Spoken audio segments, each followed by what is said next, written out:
Ladies and gentlemen, ladies, welcome to the 100th episode of Collecting Profit. Couldn't get here without everybody in the chat, the guys who have showed up on the screen. I mean, it never would have started if my partner in crime, Anthony Pittsburgh, if we didn't start talking about it and got through the first 60 episodes on our own, and then to keep it going. What I will tell you is this, I appreciate everybody who shows up each and every week. It's I will say, when there's at least one other person with me, it is a lot easier to go ahead and do. Talking on your own for time and stuff, it just it's hard. And I tell you, the premise of the show that Anthony and I started was collecting profit, of buying, selling, all the other kind of stuff, and within the hobby and stuff. It's amazing how over the last 99 episodes, how much it has changed. And Anthony and I talk about it, a bunch, on when we just with our other podcast stuff afterwards. It's that the hobby is changing. I mean, it's weird, and it's like from availability to what they're doing to the inconsistencies that we're seeing. The future is like we don't know what the hell is going on and everything. So, but to be able to be here with all you great people and have you guys share this night with me is much appreciated. Anthony, thank you. Appreciate it. Yeah, my pleasure, man. I wouldn't miss this for the world. You've worked really hard for this. Like, you deserve, your 100th celebration. So, guys, give it up for Michael in the chat, because Thank you. He has brought such consistency to this show, and like, he really cares about the hobby and he wants to make a difference. So, yeah. You know what I mean? Like, it's cool that every single Wednesday he has something like this available for us. Yep. Shout out to you, brother. Thank you, sir. Dom, thank you. Hey, this is both of you guys, Yep. Can I be the first one to say this tonight? Go right ahead. Happy birthday to Big John. Happy birthday, Big John. Never Beast. Shout out to Big John. John, thank you for being here. We're here to support each other. Everybody in the chat, Chuck and Big John and Mr. Enfuego, Mike ripping for rookies. I mean, just everybody. It's been great. I mean, I look forward to this, each week. Some weeks I have an idea of what's gonna be spoke about, and there are other weeks it's what, just hit live and go from there. From that standpoint and everything, but but overall, guys, let me ask you a question. I mean, what kind of makes this a little, different the way this show is that, or just the actual topics all the time is, it's weird because, we talk a lot about the, the buying, the selling, and the truth is most of us here are more collectors than we are buyers and sellers, so, how do you guys, nope, sorry, it's not the OnlyFans special. Sorry, Magnus. That's next week. But we'll talk about a bunch of other stuff. But what is your guys' thoughts, on just not necessarily the higher end stuff, but what do you think about the everyday stuff that the everyday person can get? What do you guys think about that type of stuff? The way the hobby scene has don't know. I don't know whether it's changed or not. I don't know whether it's like there's no. It just seems to be there's no middle ground anymore, right? Yeah, no. Like high end, or it's flagship, holiday. It's Kind of agree with it's in Prism. Fuego. The hobbies become a complete cluster. I kind of agree with that. and Yeah. overpriced. Yeah, it's tough. I mean, it's definitely it's tough nowadays. But I mean, what are you gonna do? What are you guys collecting now? Who are you guys looking for? I still got my guy Soto. I'll always will collect Will Clark just because he's one I grew up with. But not too much. Football, Jaden Daniels now, as long as he stays good. Yeah, Dami, you still doing your guys? Yeah, well, I agree with my my take on it. I'm in the Mike Post realm there, right, where he's saying he's a collector and a buyer, and it's dudes like him that I can get into stuff that I trust, right, to get into breaks, and the breaks that Mike does, because they're the pick your teams, or what John will be doing and stuff like that, right. So that's the only way for me here on Long Island to get my hands on stuff, because I won't go into an LCS. It's not worth it anymore, right? I'll wind up spending more. I don't need to buy hobby boxes.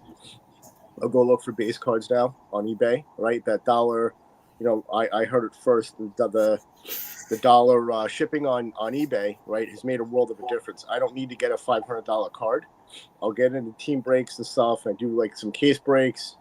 Fire Hands, one of the guys that was recommended over on what the hell is that? Yeah, on District, right? Yeah. So I get into there, but it's primarily Mike, and Beast and I were talking about this week. There's just tons and tons of card community guys that are trustworthy, but there's too many of them, right? To show everybody love. So I stick to my niche things. This year I'm collecting, obviously Mauricio, Jack Leiter, right? Al Leiter's kid. Joe Boyle rookie cards. He's on the A's now. He's not getting a whole lot of attention. I'm trying to think here. The obviously the Orioles got a nice class of rookies, and it's nice just to have some of their base cards, right? Austin Wells, Jason Dominguez. There's just it grows every year, and it's really hard to just be a collector, even at the base card level, right? Because I'm going into breaks trying to get stuff. Everything's overpriced on eBay. And that's really all I want to go. I don't want to expand on to 17 different platforms to try and buy stuff. You've had guys from Veriswap and all these other guys on throughout the history of the show, but it's just really easy. Like, go on eBay, find a base card. Autos are great. You'll see I got some stuff coming that I need the CEO to look at, because I'm at the point now where I got to recoup some of what I put in, just to be able to, like, I should set up an allowance for myself. So now because somebody gave me, I was at Mike's break the other day, 2 days ago. I was supposed to get in. Somebody gave me the Rockies, and I gave the Rockies to somebody else. Right, I got the okay from the person who gave me. It was Rocky gave me the Rockies. I gave him the Chuck because there were Charlie Blackmon cards in there. Right. There's even if there was an order or something, like, what the hell am I going to do with it? It's going to sit around. If I showed you guys my apartment, there's boxes and boxes of slab cards and this card, and I find crap. That's part of the reason why I do the cards in the mystery boxes. They're obviously ridiculous, but it is easy. And it's hard to be a collector, right? Because if I'm trying to hit every base Jack Leiter card and there's still 40 sets, how the hell do you keep up with that financially? It's not even just financially. It's just knowing what every freaking parallel is. They have come out with so many parallels of every single card. It's the base, then it's the base with like the sunblast, and then it's the then it's the green premium, the blue premium, the red premium, the gold, the orange, the wave, the this, the that, the platinum. And it's like and it's funny, like you have sets and you have like 4 one-of-ones in the same set, and it's like that just doesn't seem right. Yeah. For sure. Yeah, it's bonkers, right? And especially I'm nuts. I forget about PCA, Austin Wells. There's all these guys that like I want to. I watched Austin Wells play in college. Was rooting for him. I wanted the Mets to take him, and they took PCA to pick right before.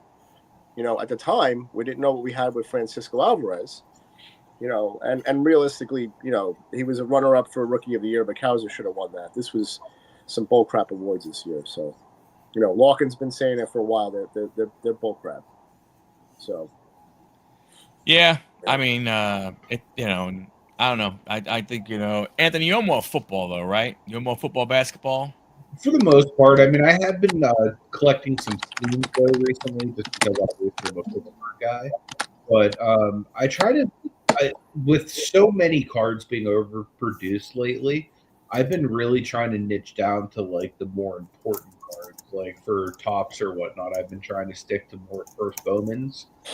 I'm trying to pick up players, or like whenever it's Panini, I'm trying to get rated rookies or just like the iconic rookie cards. You know what I mean? As opposed to your run of the mill, like Chronicles cards where there's like 8 different rookies for every different player or whatever like that. I've been trying to stick to the more iconic stuff just so, it holds a little bit more value long term. Although, like, you still got to be careful because, God forbid Skeens ends up hurting himself, then all the cards I just picked up are trash. So, That's the thing. How deep do you go? I mean, you got to really believe in someone, man. Like, because look at all the people that like really thought that like Griffey Jr. rookies were gonna like pay for like their kids' college or like any number of players over the years. You know what I mean? Like, and look at all the people that just invested heavy in Wander Franco. Literally just a couple years ago, that are literally sitting there with their pants down, figuratively. Yeah. So Paul Skeens in particular, right? I have, I've picked up, and I actually I take away stuff from what you guys did in the past, and obviously the Baseball Junkies podcast, I try to make that when I can. Sometimes rugby drags me away and I get home super late, but I am trying to listen, right, and take in stuff because of who you guys brought in, because who the junkies have brought in, like big people, and then their own experiences, right? There's 2 super collectors on that podcast too. Not to bring the focus to them, but learning about like 130 point and all that stuff.com and getting comp prices, right? So I had a buddy of mine who I grew up with. I'll probably be in here hopefully soon, right? I give a lot of Mets cards to him and his son because I have too many, right? And he bought. We grew up literally collecting cards together, and we go to Mets games a couple of times a year and stuff. He's in the city, and he bought a paper first PSA 10 Paul Skeens card for like I forget it, and I wasn't picking on him, but when we go at it, we think we're picking on each other for like $200 and something, and I was like, oof. He's like, oh, that's a good price. I'm like, no, it wasn't.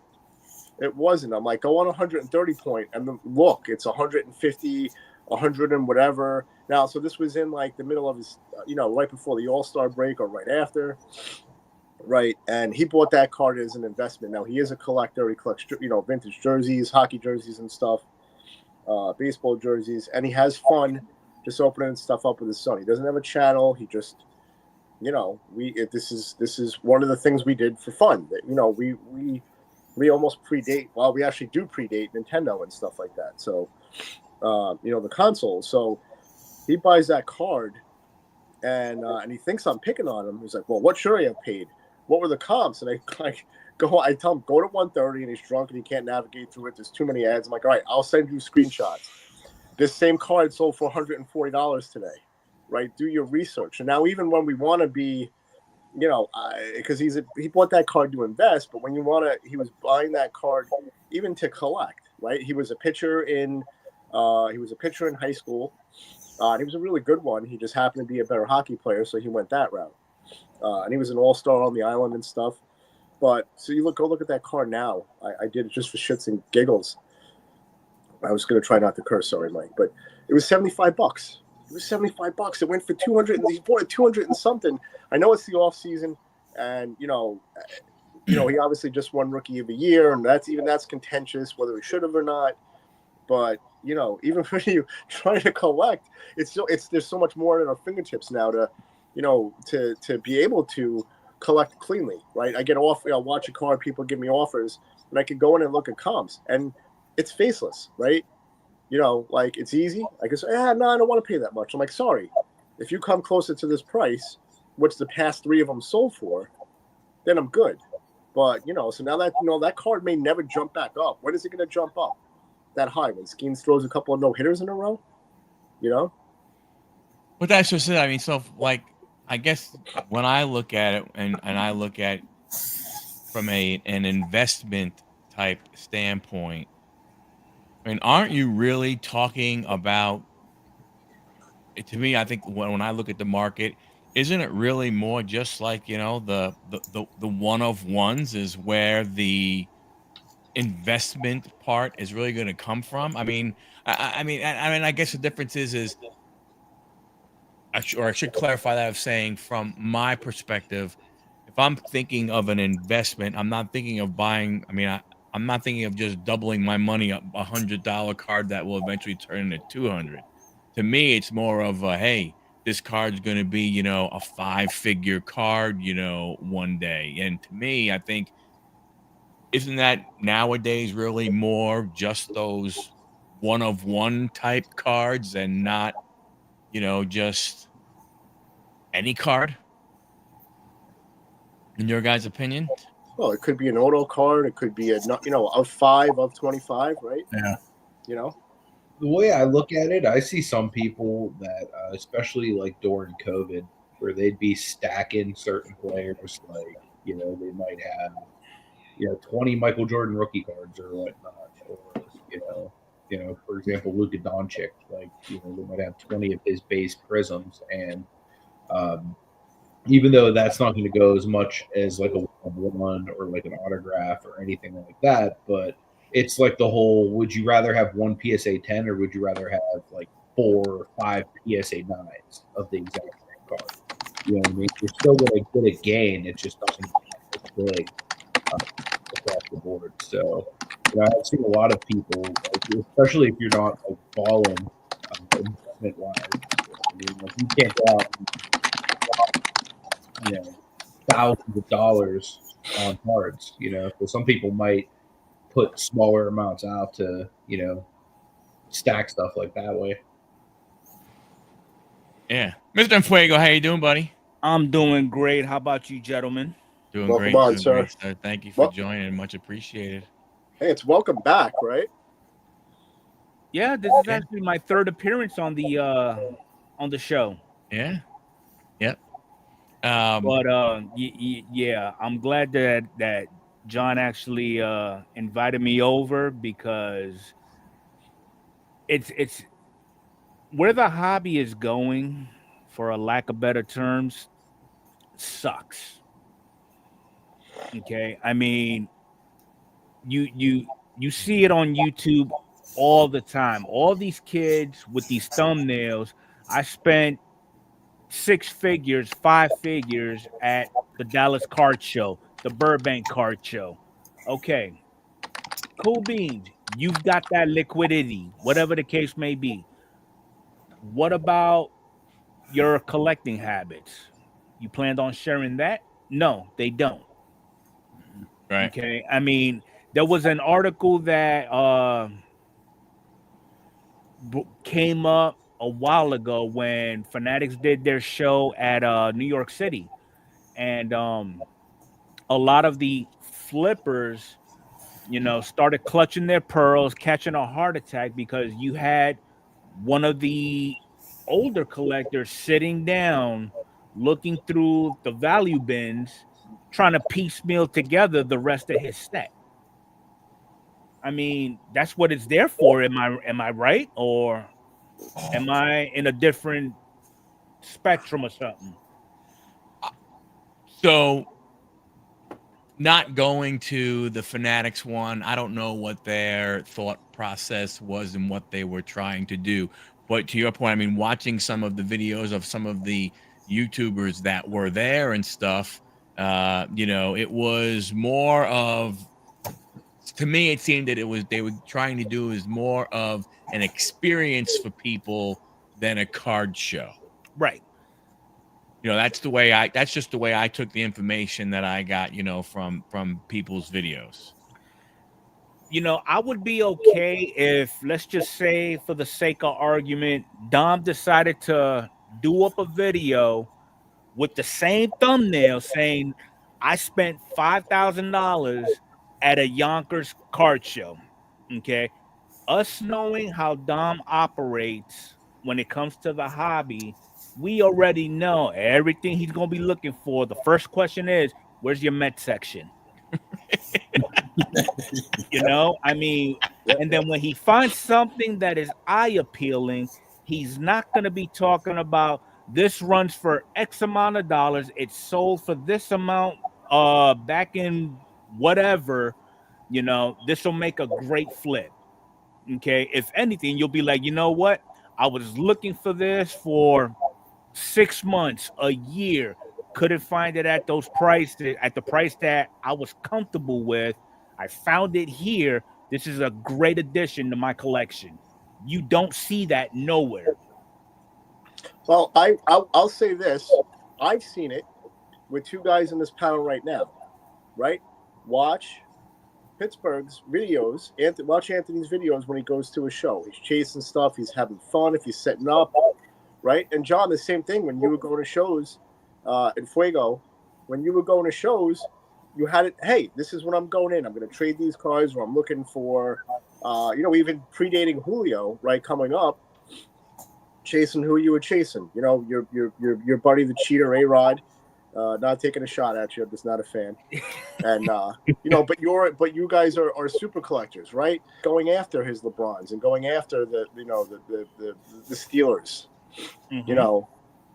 Right? If Beast made a video, it would be chasing Sotos, right? And that's the thing, me and though. Mike are, so it's there in the hobby, right? And that's the point. Hobby. And just to caveat off your point, though, Dom, all the examples you made are unicorns in the hobby. Yeah. But our card community is full of that, right? Well, with us, and I'm sure there's others that don't get into the whole YouTube or whatever the case may be. They're out there, but the number of flippers and investors outweigh the number of collectors. But who are we hanging with? We're hanging with a Larkin. We're hanging with a Magnus. Like that this is our people, right? Right. When you guys were talking about like influencers and stuff on Junkies, I was like, man, I don't really care for the Jeff Wilsons. Correct. Right? Mike, if you ever have Jeff Wilson on, I'm just not watching. Right? Okay. No offense, right? No. I agree with you. Right? I'm not watching. I watched him in the in the beginning when it wasn't saturated. Now a bunch of us have channels. I won't have a channel, right? Larkin, Magnus makes videos, but a guy like me and Larkin, right? I've made one video. I've made two. I made one challenging Hollis, and then the Padres kicked the Mets' ass in the playoff, so I lost that, and I lost a bet against Beast too, right? So it cost me freaking double, right? And then I made one when Doug. Right. Part of the reason the way I am, it's me in general, right? But I've seen people do what I do what we do, was the Mad Hatter, right? Now and then, and was Doug, right? It's very, very, it's collector oriented, right? It's the Chris Bryants and the Darryl Strawberries and and the Cubbies and stuff like that with with the Mad Hatter. So, I see that and I was like, oh, this is great. Like we are surrounded by people, right? Where I found Huddle was over on Defness's channel, right? Him and his son on a Sunday night hangout. And then from there is a lot of people. There's all these other guys. I don't remember a whole lot of them, to be honest with you, but I found Pittsburgh through there, right? And was watching his independent of way before the channel was up. And sometimes it's too much content, right? Just think about all the guys. If we watched all the content that everybody was making, we can't. Even if you sat around all day. So there's a lot of good stuff out there to watch, right? That's why I make this as much as I can. That's why I make your Saturday nights. That's why I watch Arnie stream. The shorts that Beast and and Mike Post put up with the with the painting and stuff. It's good stuff, right? Some of it's hobby oriented, but like we do the oddball stuff. I like oddball stuff too, and it's just like there's just a lot there's the right avenues for us to watch. How do I sell? I want to sell some stuff on eBay not because I'm trying to flip, because I got to get rid of stuff. And I want to make some money so I can invest back in. Like I know Warcraft hasn't been around in a while, but he sells stuff so he can buy stuff. And that's and oh yeah, for sure. If you're a true collector and do not have your investor moments, you're full of shit. Yeah. Okay. I mean, because there's been plenty of times that I've come across some big things. Like I've ran into a Trout rookie twice, and I turned those around and used those as trade bait or whatever the case may be to incorporate into my personal collection. Well, yeah, I think but I think there's a difference when you're looking at the flipper versus these guys that are trying to make a living.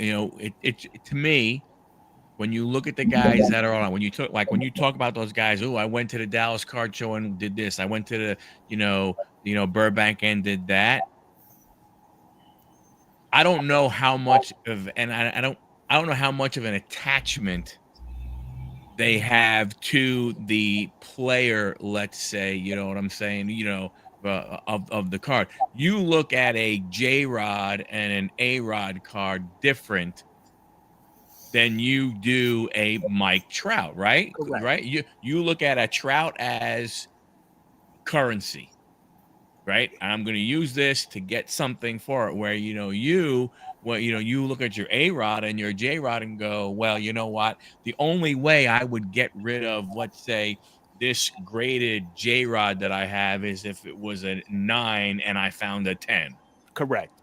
Right. You know what I'm saying? From that standpoint, I think these other guys, they just go out there and they're like, hey, I bought these 10 cards. I don't know who I bought. I just thought I got a great deal on them. And they turn around and they just, they buy them for, $500. They sell them for $700. They go, hey, I made $200. And I think that's I think that is a big difference from that standpoint of what they're trying, of some of the differences that we have. Right. But then you also have those pure hobbyists that do practice that tradition of getting rid of non-collectibles to add to the collectibles. But at the same time, why are you looking to profit? CEO. What's up? Well, all right. Do we just give that stuff away? Like, if we hit something that any of us loves, we'll give it to them, right? No, if I rip into a hobby box and I pull a $1,000 Ellie De La Cruz card, okay, I'm gonna flip it for $1,000, whether it's in trade or get cash for it. I'm not looking to get what I'm looking for and then some. Right, and I think that's the difference. I think when you look at the card community, when you look at the group of people that we tend to be around and get in the brinks, all kind of stuff. This is that it's more along those lines. Everybody's yelling for your CEO. I see. You've got those individuals that really just look at the hobby just for the pure enjoyment. For example, okay, when I first got affiliated with you guys, out of nowhere, I've given Beast Juan Soto rookie cards. Okay, people would look at me now like, "What the hell have you been smoking?" I've given Hollis Tatis rookie cards, despite the ringworm incident. Okay, people would look at you now and be like, "What the hell? What are you doing? You know that you just gave away like a $500 card." I don't care, Right. you know, but it for those that claim to be true collectors, okay, they they they have to attach a price tag to their collectability. It's not like, I mean, we weren't thinking about dollar figures when we were kids. Yeah, we would talk out our ass and say this is going to be worth $1 million. Is it really? Probably not. But, you know, to you, it helped the sentimental value for that equates to that $1 million. That's why it's so hard for you to get rid of stuff as a kid. And then, you know, you take that into your older years and you're still collecting. Now you're taking away the sentiment value of it and actually incorporating that dollar figure to it. True. True. And I think that's the, you know, I think that's the part of the hobby that, I mean, don't get me wrong. I think that part of the hobby has always been around. It was kind of like the part that was not talked about as much, Mm-hmm. you know, as it has been over the last, 4 years and stuff like that, you know. But I think the problem, the part of the other issue you have is I think there are too many people now who, you know, they hit that Ellie De La Cruz. Unlike yourself, you're thinking, hey, you know what? Your thought is I know the value of this card. I don't have any attachment to this player. He's not one of my guys. If I could take this and flip this into something for my collection, Right. you know, there are other guys out there who, you know, they'll just rip through to go ahead and rip and then take the stack and go to the LCS and say, hey, you know, They how try to much, maximize. right, how much will you give me for all this stuff? And Yeah. you know, or I will go ahead and trade you, you know, this autograph Paul Skeens. Would you give me, you know, 2 mega boxes of holiday for it? You know, I mean, this is, you know, there's things like that going on. I just don't think that I mean, I honestly don't see where the investor, the long-term investor, fits in the hobby that much anymore. To me, that's not what they do, is no longer considered a hobby, despite them saying, I love the hobby, you know, I'm a hobbyist. You don't have fun trying to make money, especially with cardboard. Okay.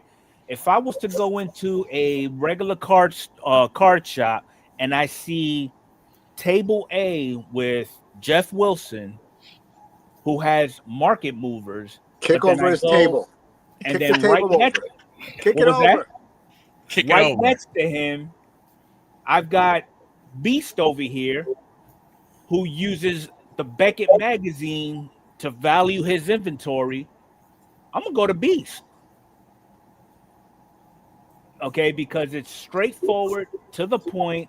I don't care how much the last sales were or when it was, and I don't care about none of that. Yeah. Okay, those guys that still rely on Beckett, well, according to Beckett, this car runs for about $80. That's it, no strings attached.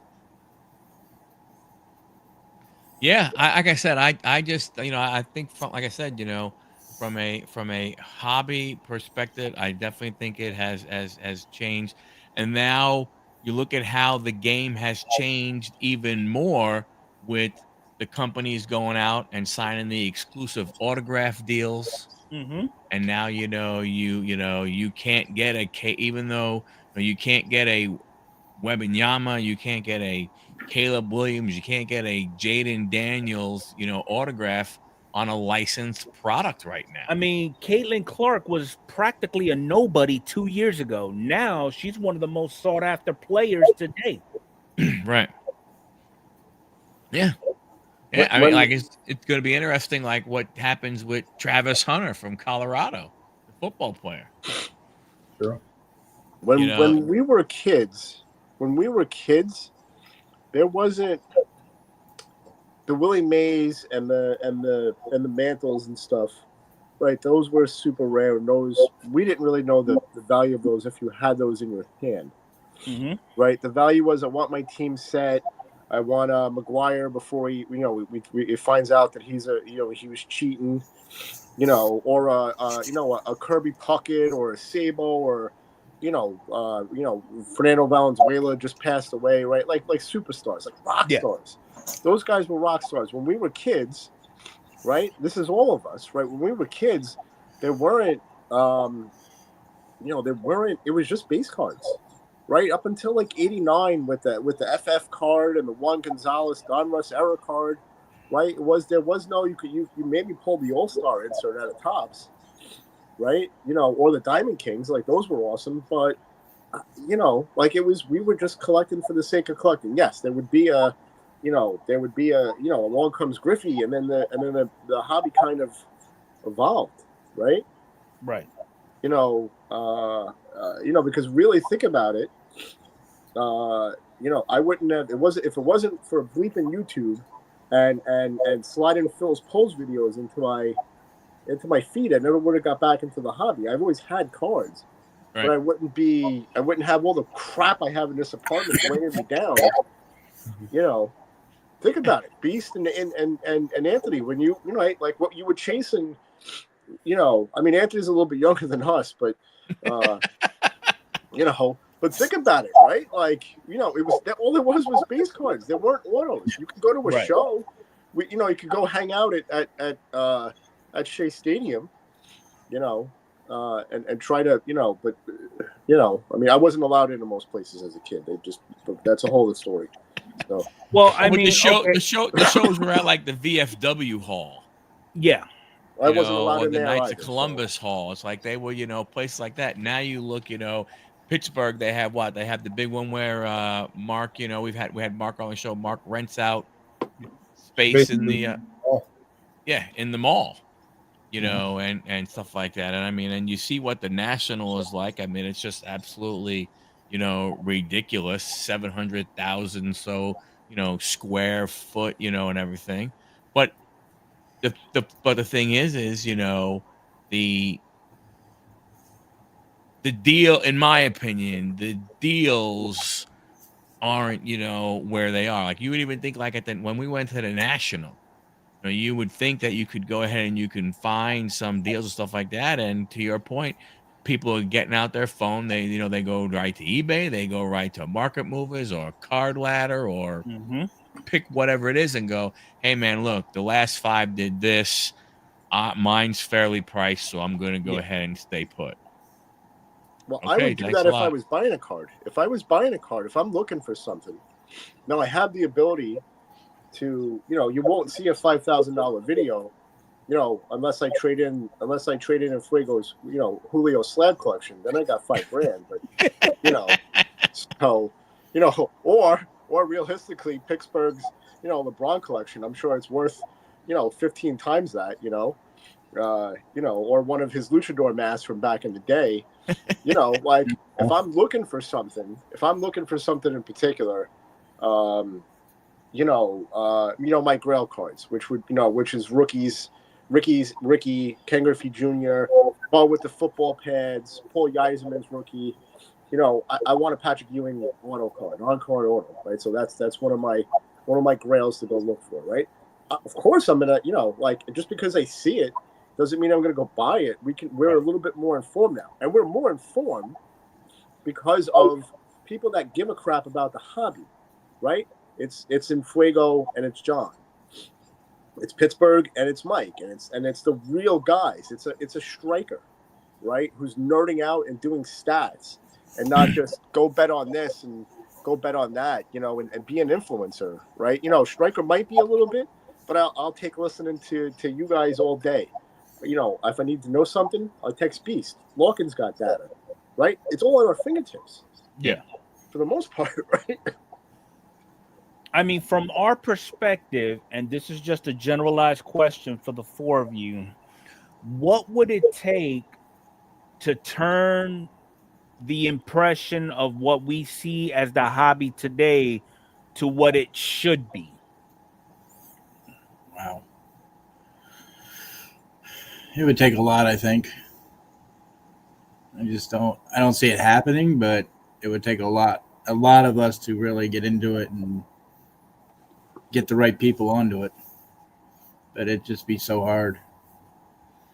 Well, I think with what you looked at, what has happened, over the last, few years and stuff, whereas, I mean, I got out, I was out for a little bit, but, for instance, it seems as though what's going to make it the way it could get better, in my opinion, is to give everybody and anybody a chance at some of these higher end value cards by throwing them in fat packs, throwing them in blasters, throwing them in megas, throwing them in all things rather than these, So spread the like hits around. an $8,000 box. Yeah.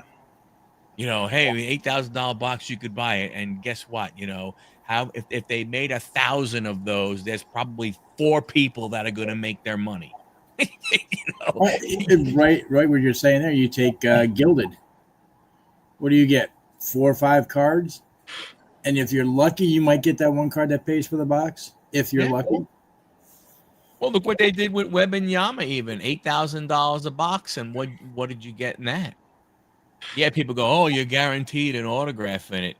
Well, if it's a base auto, who cares? I mean, here's a perfect example. You're not getting your $8,000 back for it. Ted's card collection. Okay, last weekend he pulled a 1-of-1 Paul Skeens out of a blaster.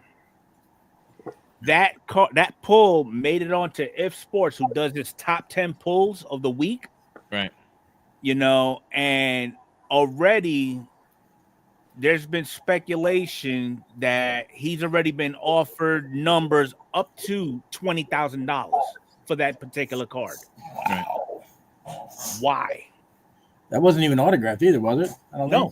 Yeah, yes, that's ridiculous. It was a platinum 1-on-1, and everybody is glorifying these pulls as massive stock spikes or heavily invested opportunities. I can't see how, if someone were to offer you $20,000 for that card, how you can say no with the vulnerability of the athlete there.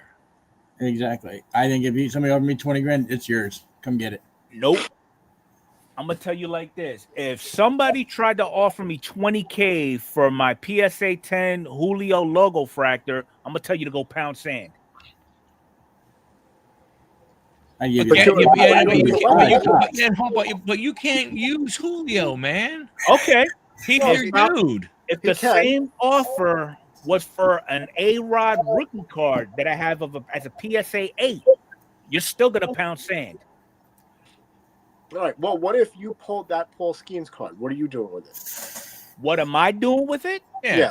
It's going to stay with me. It's going to stay with me. And if there is something that I'm looking for that fits my collection, or a few other items that I can use on the higher end that I wish I would have been able to cough up an extra $100 or $200 for, but I really could not. But then I have that Skeens, that's going to save me a couple of bucks to get those cars that I struggled to try to get with initially. Fair enough. I respect that.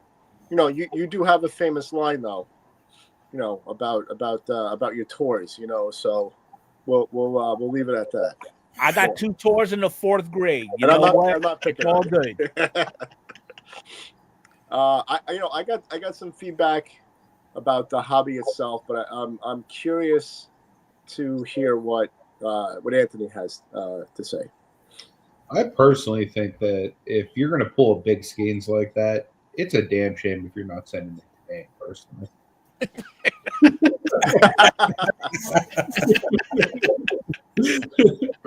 No, but I mean, in all seriousness, if I were to pull like a massive card like that and it's not like a player that I collect, I'm running to the bank to cash that check in. You know what I mean? Like it just makes sense, especially like if you don't care about the player or for example, like there's such a high bust rate with a lot of these players. You know what I mean? Like even if they don't bust, like they could end up at a Diddy party one day. You never know what's going to happen. You know what I mean? So like there's so many outside things that unless you're attached to it, that it's going to be something that you personally cherish.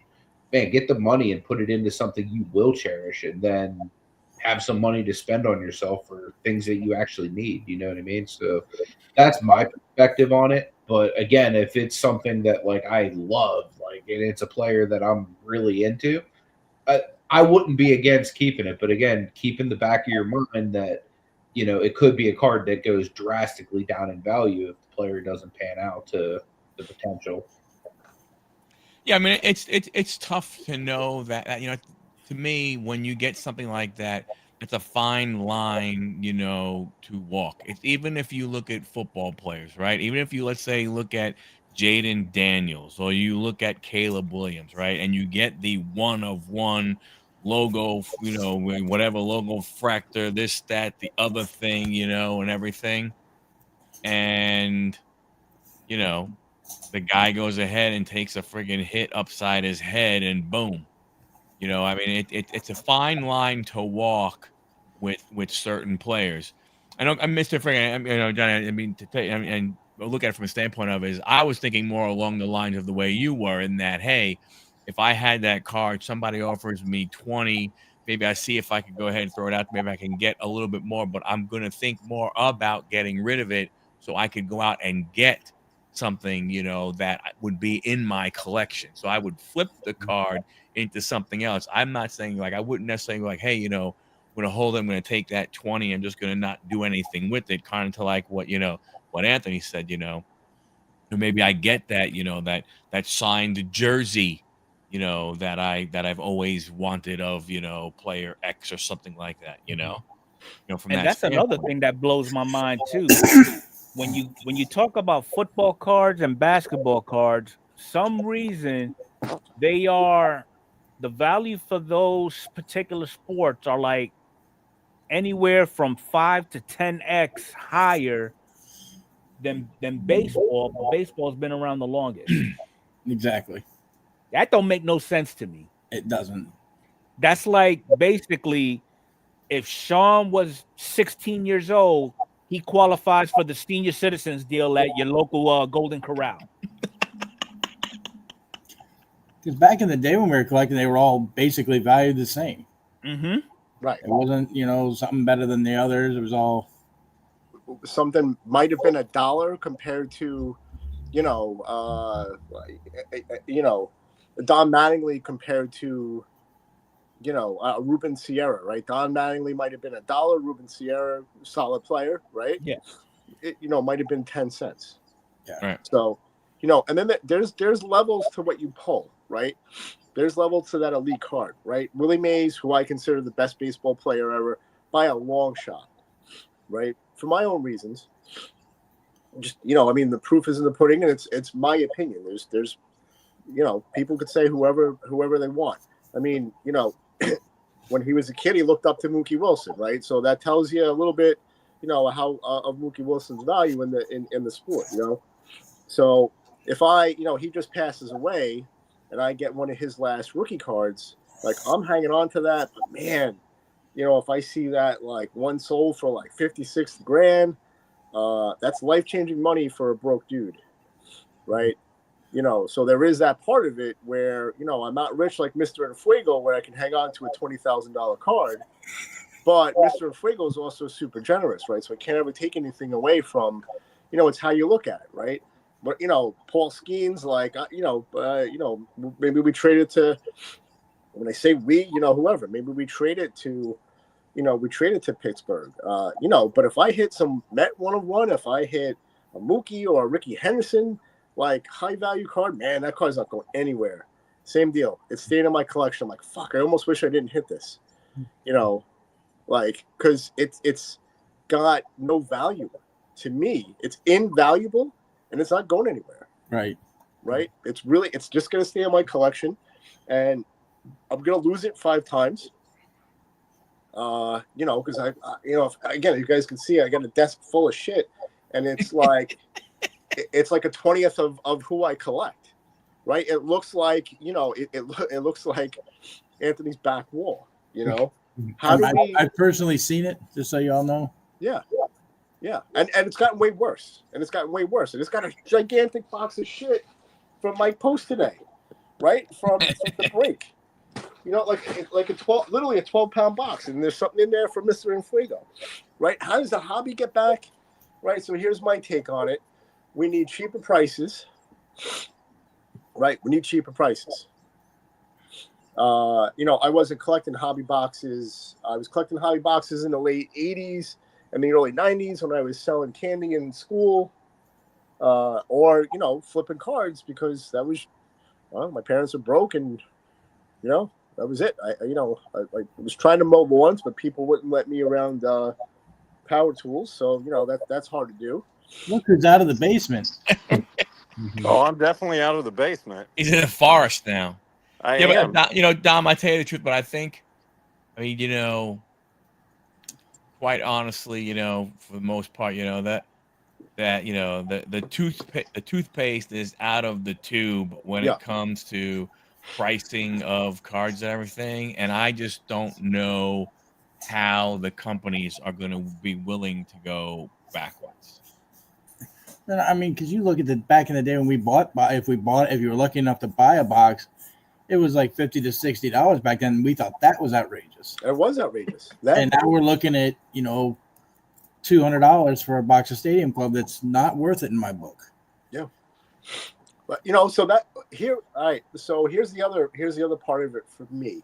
I don't want to go to an LCS, right? The guys that are around me know enough. I worked in an LCS for a while on weekends, and I essentially volunteered because I wasn't necessarily getting paid, or I could sort through boxes. There were guys that were giving this dude boxes and boxes of stuff.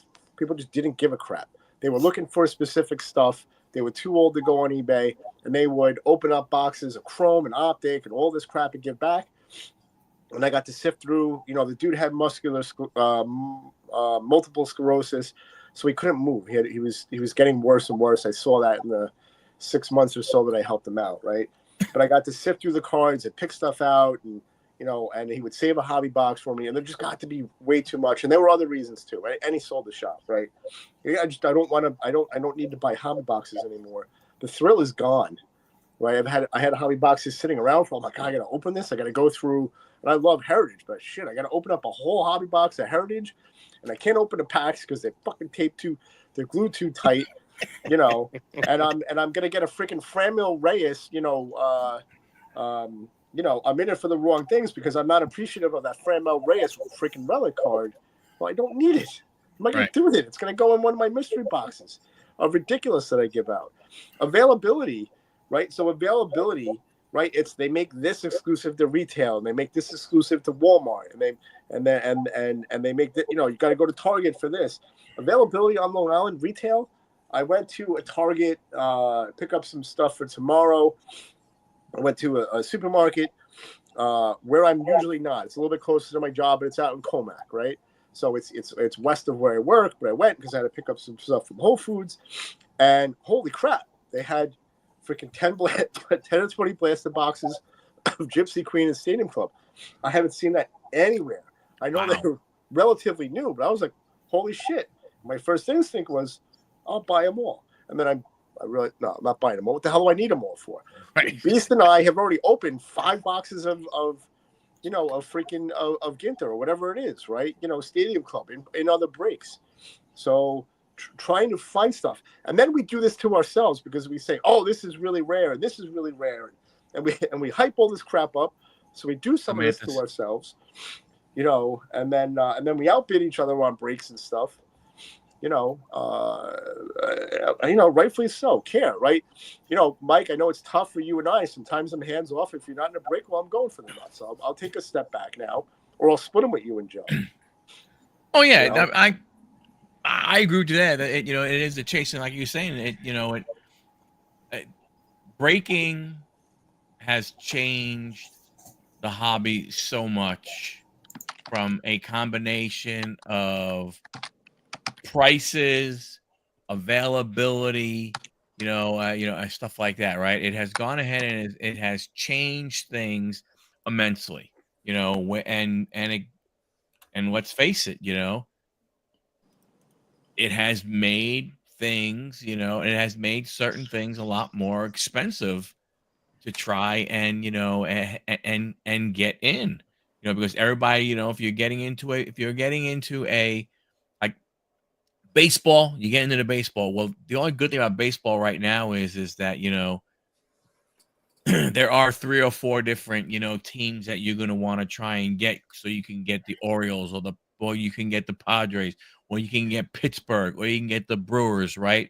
Because you have those young rookie players and stuff along those lines. So I mean, you have a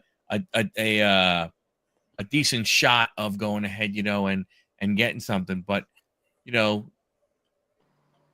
it's changed it again to me for the bet. There are some good things, but I think there are more bad things with it, because you have that tendency to get caught up and overpay for teams, that just for a shot.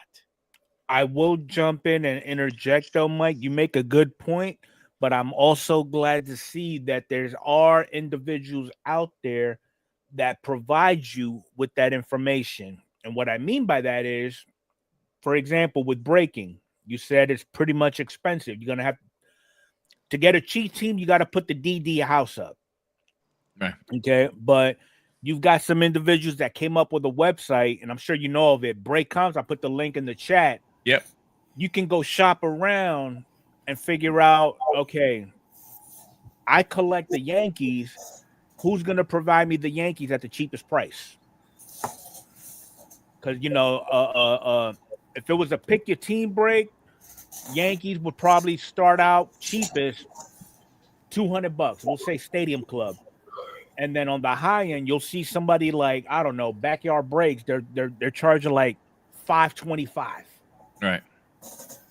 So for those that, I think we do have a lot of individuals that just try to get you to spend money with them. And I get it. It's a business, rightfully so, whatever the case may be.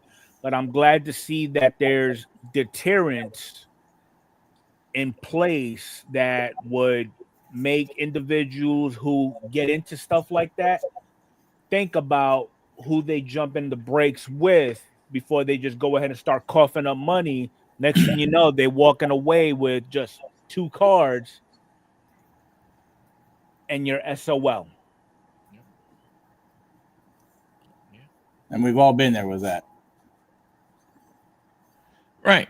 And if you get into a random team one, and you then all of a sudden, you get stuck with, you may get into, a break with that is, when the quantity is large, whether it's 20 mega boxes or 20 blasters or a case of something, you get into a random one, and then you get, you pay a good price, and you get the team that only has, like 8 cards.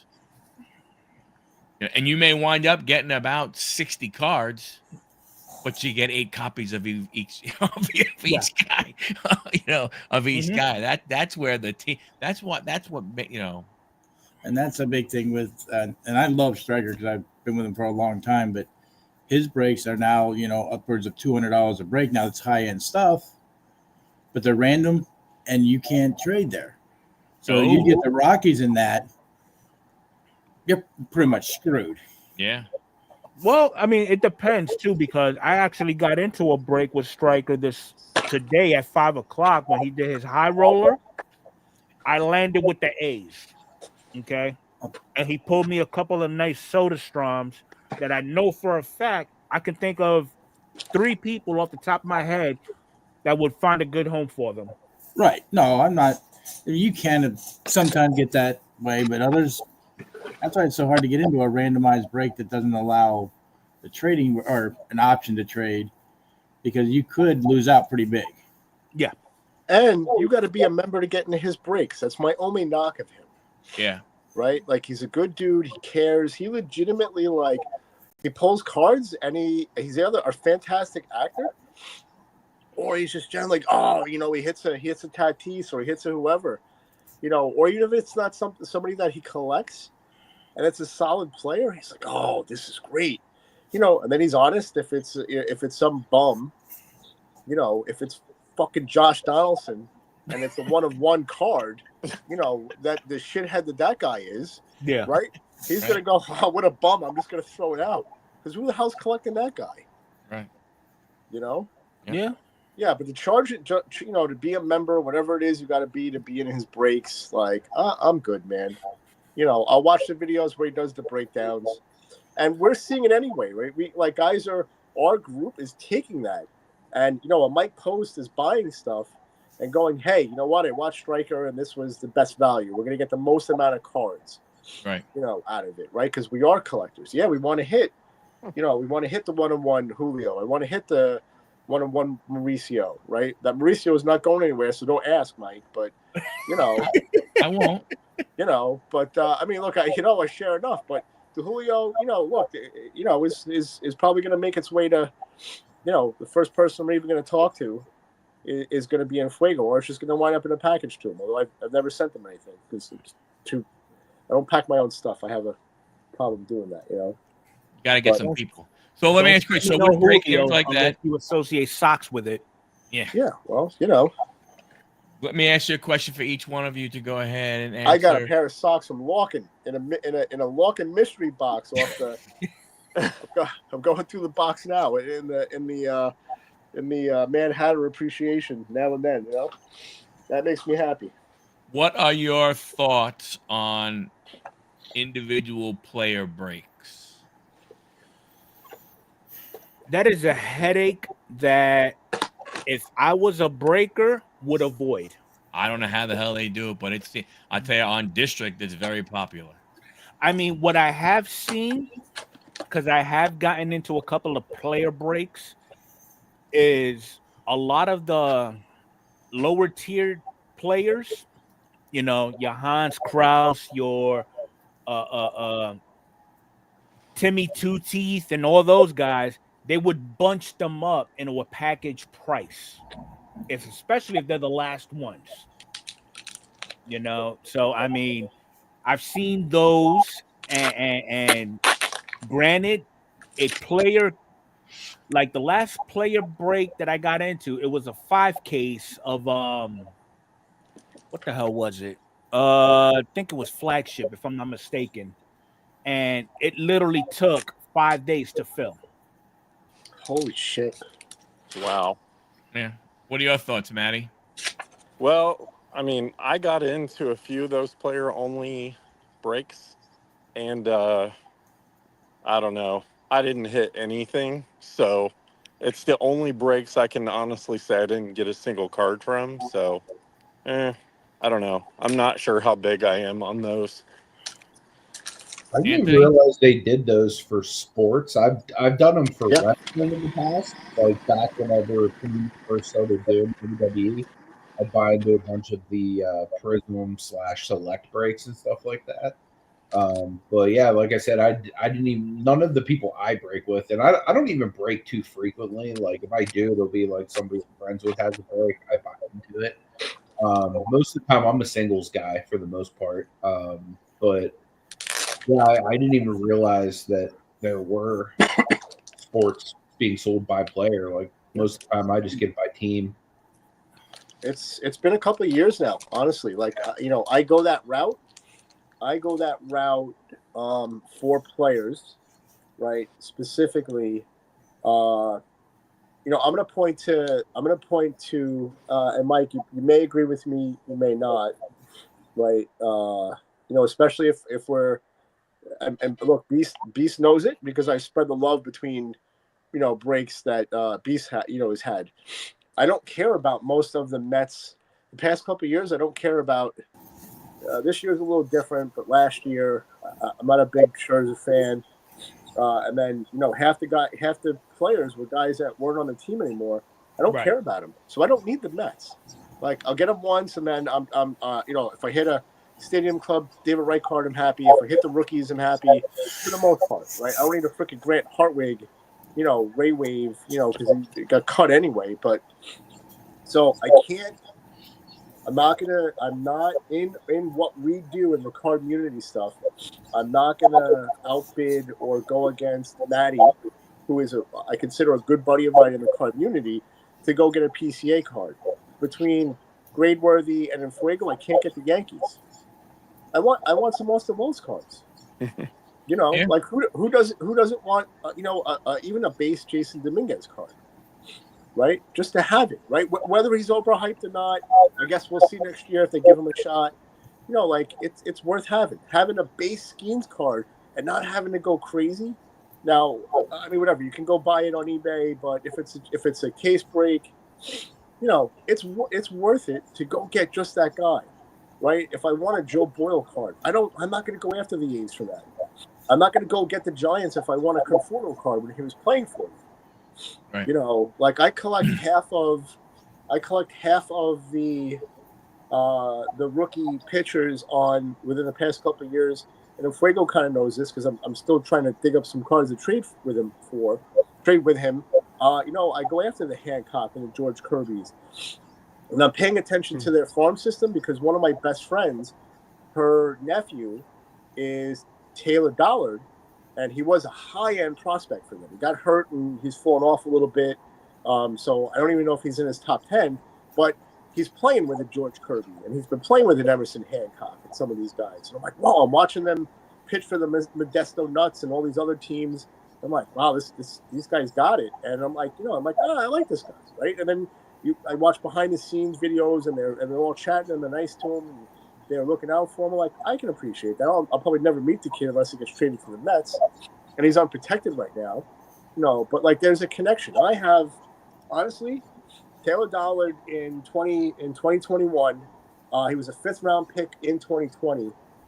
He was in Panini Products, and he was in. I guess you would consider an SP card, like Francisco Alvarez.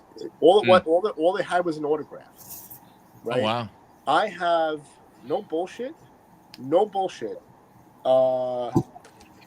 I have probably 50 of this dude's autos. This is a small chunk of it.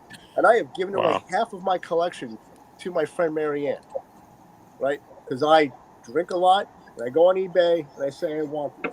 I just got from Phil's Polls. Phil's Polls was selling, because this kid hasn't come up. He had 12 of them listed. I think it was $3 or $4 a piece or best offer. And I made him an offer of $1.50 a piece, and he took them and he sent them to me. There's 13 Taylor Dollar autos that I got for $1.50 a piece. Nice. So honestly, I'm probably just going to give this whole thing to her the next time I see her. I don't know why the hell I'm still buying him, because he's not in anything else.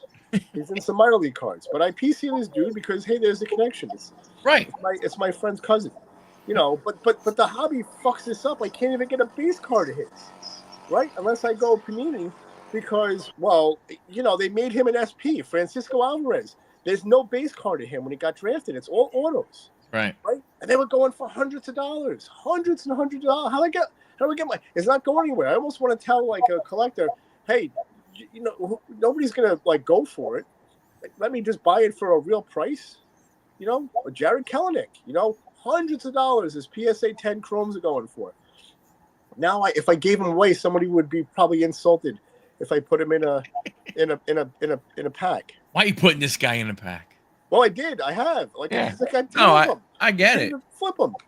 No, I get it and everything. I like the individual player ones just from a standpoint of is that.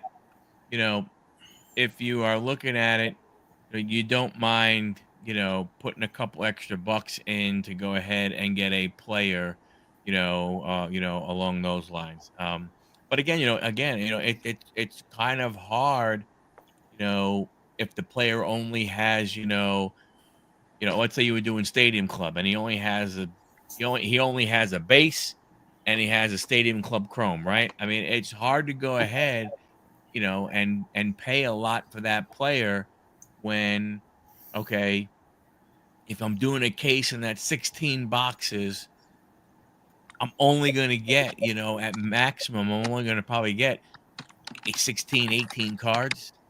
So But if where's my number that I'm going to be comfortable at buying? You know what I'm saying? that's your guy, does it really matter?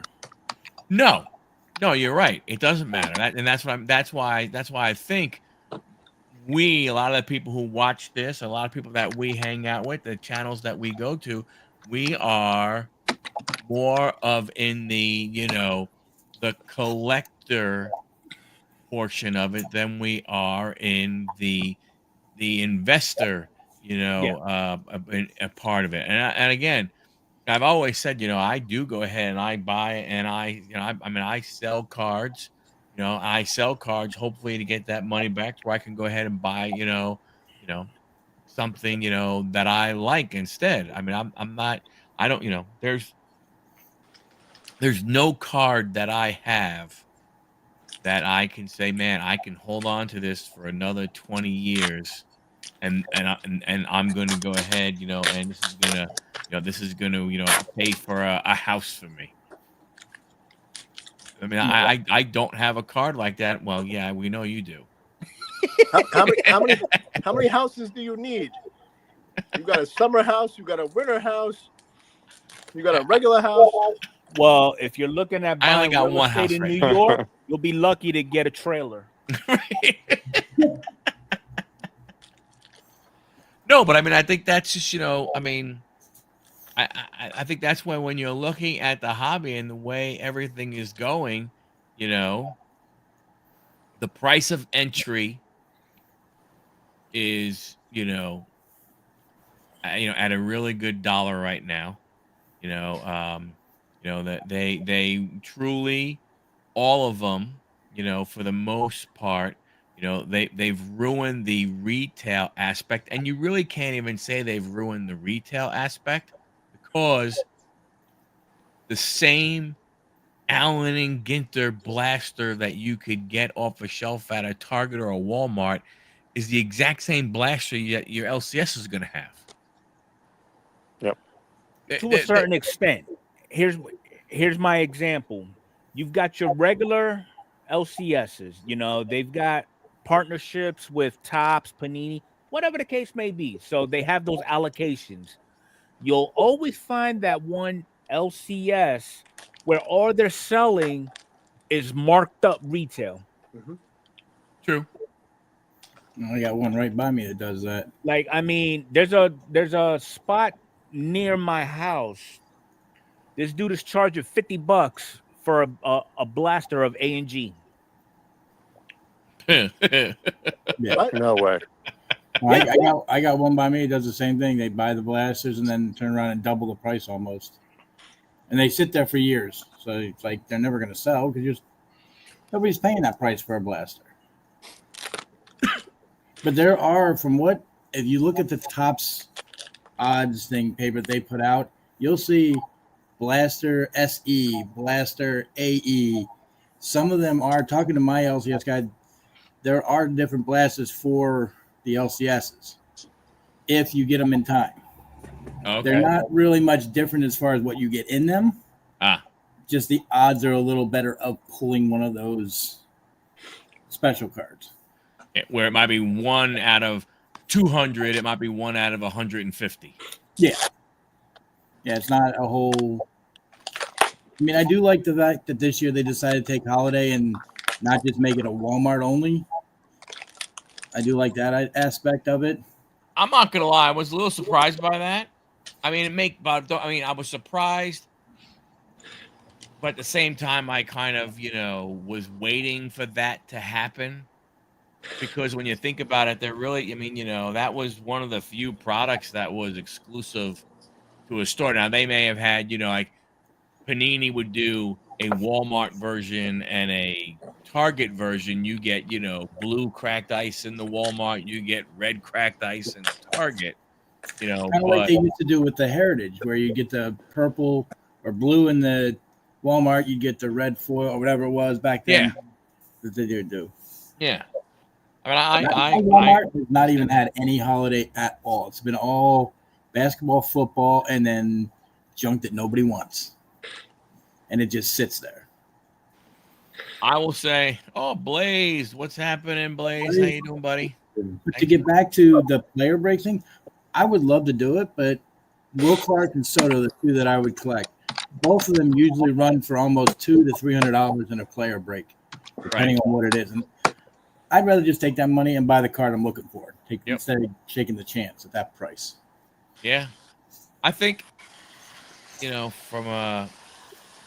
the perspective of the breaking again. Hey, I'm all for it.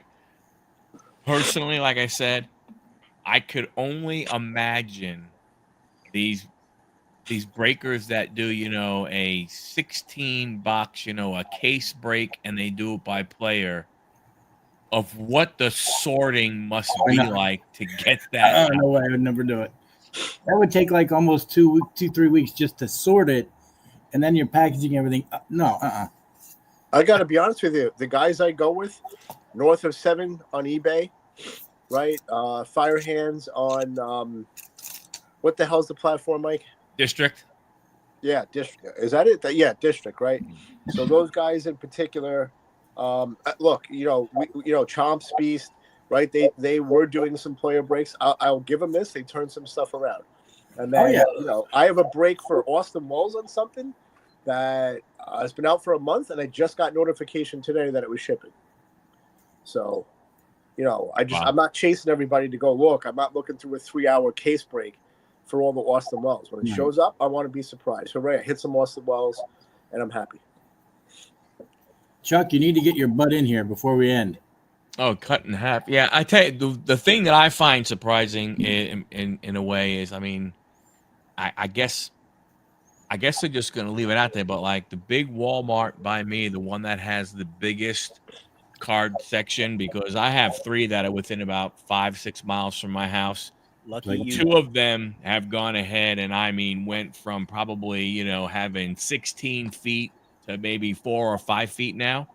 The one that still has a big space, I think the only reason why they have is because they still have like 22, 23 Prism basketball, 22, 23 Chronicles, draft picks basketball, and like it's not like they have 1 or 2.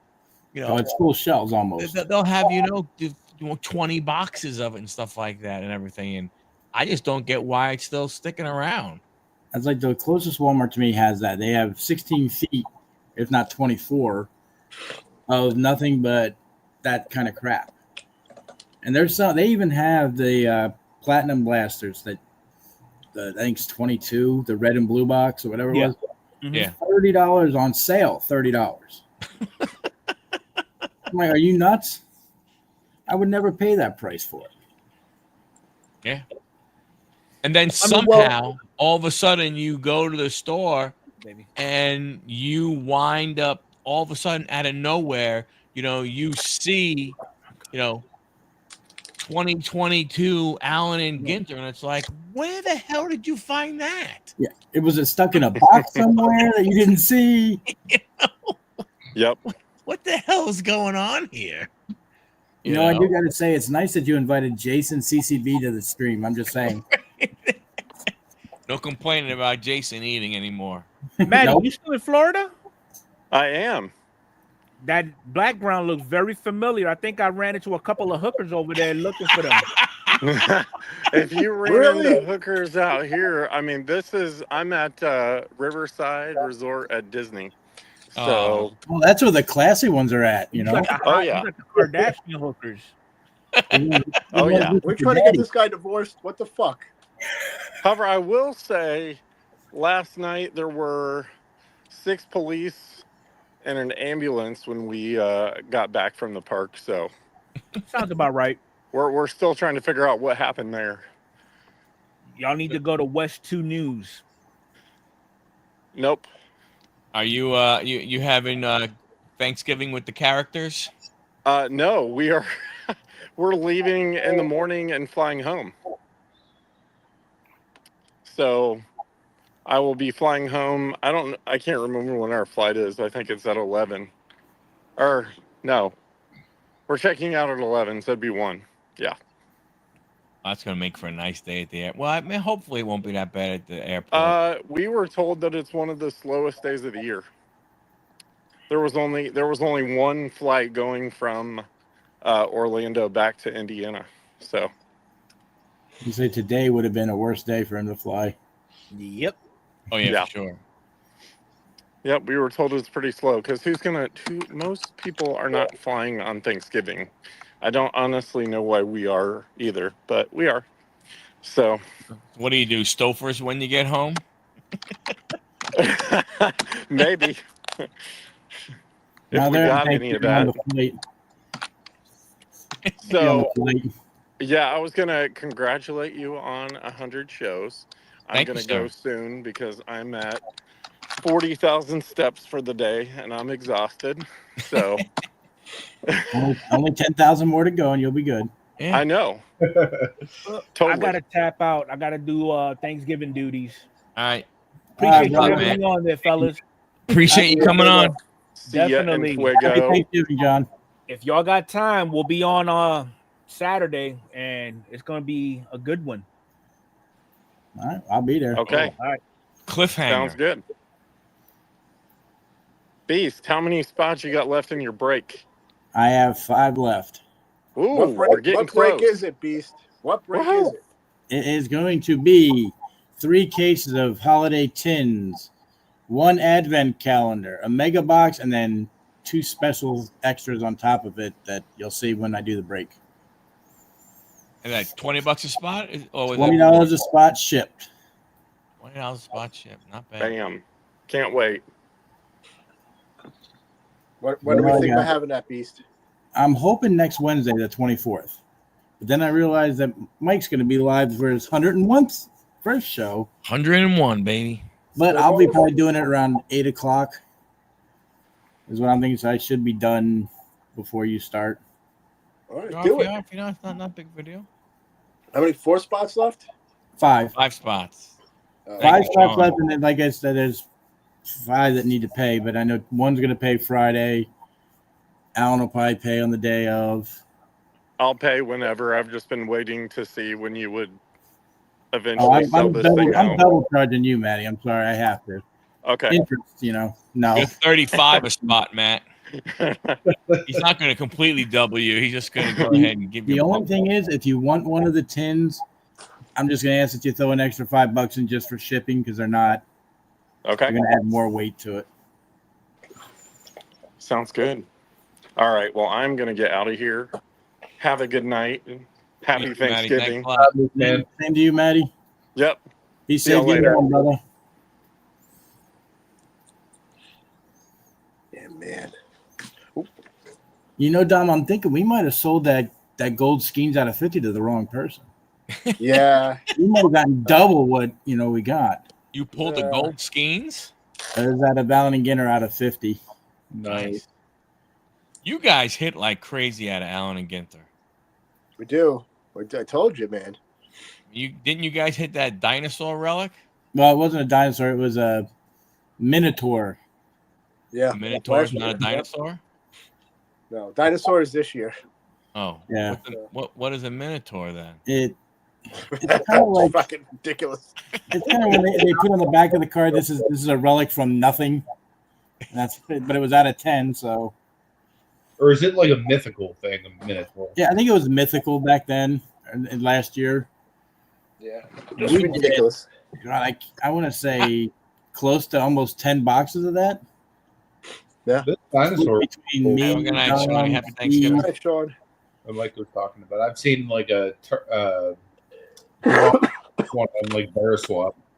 It's like But how do you get a relic of a mythical item? What is what? Because What it's is it? it's not real. It says right on the back. This is not anything. It's the same as any relic they put in any product nowadays. Not from any special event or play or game. We didn't hit this, but I picked this up myself. This card, I don't even know how thick this one touch or whatever the hell it is. Oh my gosh. This is a Bongos relic card from last year's Allen and Ginter. Bongos. That's ridiculous. It's going to be banana peels next year. But I like Allen and Ginter. It's a fun product. Yeah, that's it. It's It the is- guy it who is a signs the fun product, Santa though, and I autos. mean, I did great out of Arnie's break getting the one that I got the non-sport, but it's a hit or miss. Oh yeah, I mean, it's one of those things. I mean, it's Although No. Dom hit a card that I got to figure out how I'm going to get from him. No, it's yours. It's we don't have to worry about it. It's yours. I'm not going to do anything with it. what Dommy hit. A Jaden Daniels auto, mini framed auto. Nice. You were in Allen Ginter break, Yeah, over at Arnie's. and Dom got the non-sport. He did. I even traded to get the Mets and tried to trade it for him, and he said no. What the hell am I going to trade the Mets for non-sports for? And then I told him, I said, all it's going to be sent to me anyway, so I can try to sell the stuff. Right, yeah, but Didn't matter anyway. I got the Mets already. Like, I'm good. I wanted some Mauricio's, right? I don't need Edwin Diaz cards. F him. I don't care. He can blow his trumpet up his own ass, right? I don't need Edwin Diaz cards, right? I only care about half of their roster every year anyway. I want the rookie. I want a Jeff McNeil. Yeah, Right. that's a tough thing about, And then if Soto getting gets into you guys big- buy Soto, yeah. I'm going to be fighting you for the Mets. Well, I'll just be Yes. like, look, I just want the Sotos. You can keep everybody else. No. Well, we'll see about the fighting because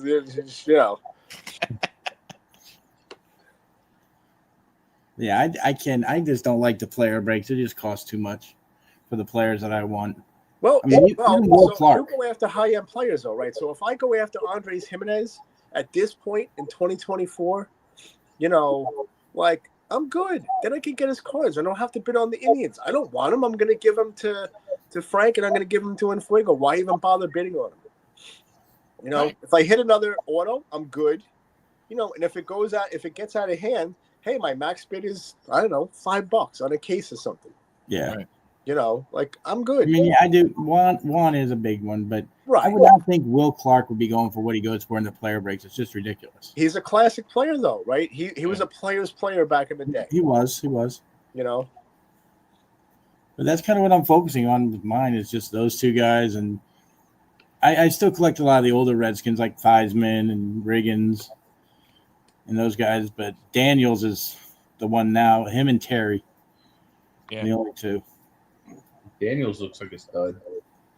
I mean, the last 3 games, but I can't blame that on him. It's the whole team.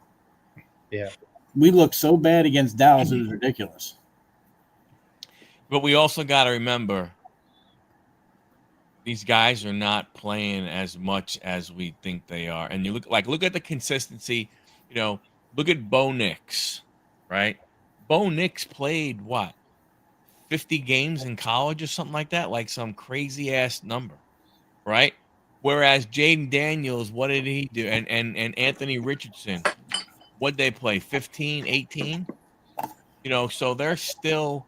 You hope that they don't get ruined by coaching, and then you hope that coaching goes ahead and teams understand what they have and gives them, the opportunity that they deserve. Yes. And speaking of cards that lose their value, look at, and I'm not picking on Anthony at all, but Kenny Pickens. Oh, hell yeah. I have a ton of this. Or Tua. His cards, where they're at now. Zach Wilson. Yeah, Zach Wilson. And who's that the quarterback up there in New England right now, the rookie quarterback? Drake Yeah, May. what's he doing? Well, look at Mac Jones. Yeah, it's like, Look what happened to Mac Jones. I mean, think about if you're the guy who gave that kid $100,000 for the infinite 1 of 1 black. Can you imagine being that guy? I mean, number one, I could never imagine having, unless I were to hit, a big, gigantic, lottery. I could never imagine having that much money to go ahead and pay for a card.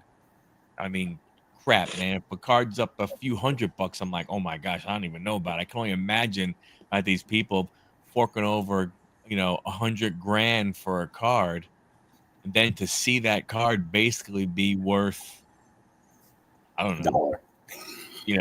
5%, 10%, maybe if you're lucky. What was it? The one card shop paid $250,000 for? Was it the Drew Jones card? Yeah. Where's he at now? I know he's in Arizona, but what's he doing? Yep. No, a lot of them. With all the things and stuff, some of these bounties, that are going on. Well, look at the Skeens bounty.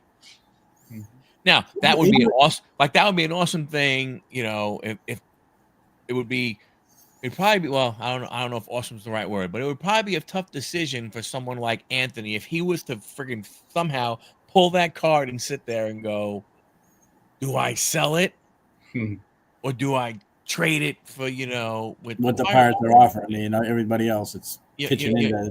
You know what I'm saying? Like, what do you do? I mean, to me, it's just absolutely nuts when you look at some of these guys and everything, and you look at even, football, the basketball ones and the baseball, some like, I don't know. It's surprising to me how the value of the modern card has just gone crazy when you look at proven veterans. I mean, I would have to think, maybe I'm wrong, Anthony, you would know more than me, but was there a time when Kenny's cards were going for more than Terry Bradshaw cards? Not more than Bradshaw, because Bradshaw's was pretty substantial. Like even in like a low grade, like 4, 5, like you're still paying $200-$300 for a Bradshaw rookie card. Kenny stuff was super, super hot, like his rookie year, even going into his second year here. But yeah, I mean, just as he started to struggle and everything, like, man, his stuff just came tumbling and crashing. And I've seen that a lot recently. Like, I think even in recent history, like all the money I've spent on like Chase Claypool cards, or like even like Okoro, who's looking really good right now, but like even with him looking good, still is nowhere near compared to what I spent on him his rookie year. Right. Like there's plenty of players like that I could think of. And honestly, because I've been the type of person who went so deep on players before they were proven, it's really shown me like, hey, you should probably pump the brakes a little bit, unless like you're financially stable enough to where you can just burn money and not care. Right. Like, but if you are looking to get any form of return, and you don't just care about the card looking pretty, Right. it's definitely worth looking into a little bit further. Yeah, I mean, it's again, like I said, it's it's kind of tough, the rainbow thing. You hear a lot about, I want the rainbow and everything, and it's just, I tried that one time with Soto. That was it. Well, It got to the point where it was just ridiculous. Look at how tough that's been, Mike, with, for you and CEO on Chavis and Fred Lid. Yeah. Oh, heck yeah. Right. Mm-hmm. I have. Oh man, I wish I pulled it aside. You know what my rainbows are? Old school Mookie Wilson and Ron Dolan cards. Right. There was one of them. That was it. I actually have a 1 of 1. I have a 1 of 1 84 Donruss or I think it's Topps. Right, from Beast. It was a custom card when he was doing that shit. Like, that card's not leaving my collection. I'm good. I'm good, right? I don't need to do any of that rainbow stuff. Like, I'm sort of doing that with Joe Boyle accidentally right now, because I'm just bidding on cards that nobody else is bidding on his Cosmic and his Chrome numbered cards. Right? People don't know who the hell he is. I'm like, and the reason why I'm bidding on that random dude is the first super expensive box I bought was in 20 2021 or 2020, I bought a box of Chrome, whatever one has the rookies in it.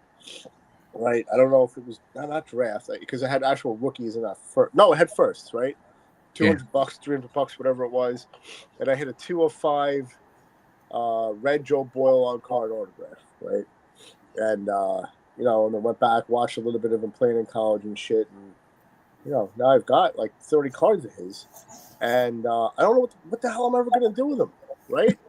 He was having a pretty good season this year, and then when the A's came out here, the Mets knocked him around, right? And I was like, man, I'm rooting for this kid. I was gonna go to the game because Daz Cameron played in the game, but I had practice and you were live, so I just all kinds of stuff. I couldn't get to the game.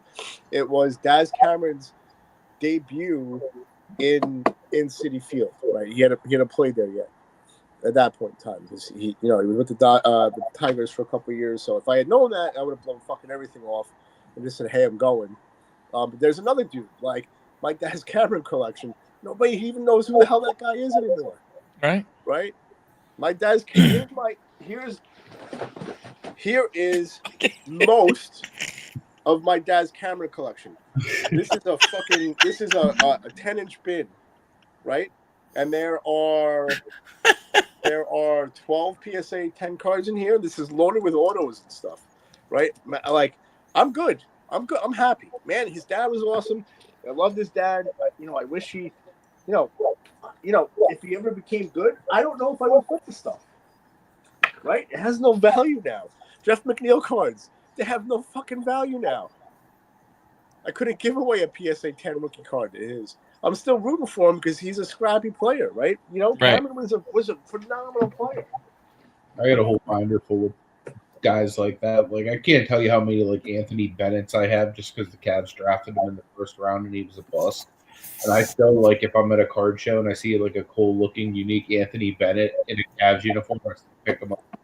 Yeah, you still That's do what that I'm type of chasing. stuff. I mean, that's what happens. Then if he gets traded, you're like, well, hell, I should probably get a couple of them in that other uniform, Right. and stuff like that. And it's like, oh, okay, it was kind of like like you say, the players that move around a little bit. It's like, well, damn it, can't you just stay with one freaking team for crying out loud? You have to go and stuff and everything, but I don't know. It's we keep it. Like I said, I've said it a number of times. It is a, it's a hobby.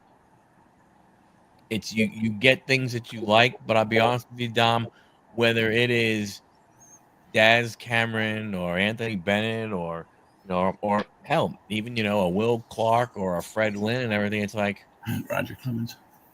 What are you gonna Fuck you, beast. Kiss my ass, motherfucker. What in reality, what are we gonna do with any of these cards that we have?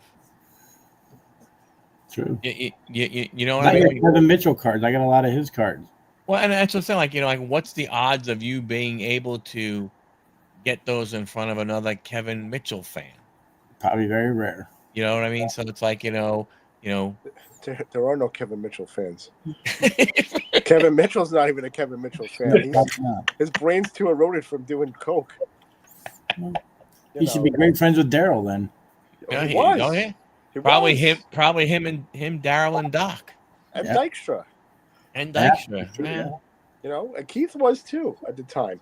So here's something interesting I'm doing, right? So I have this.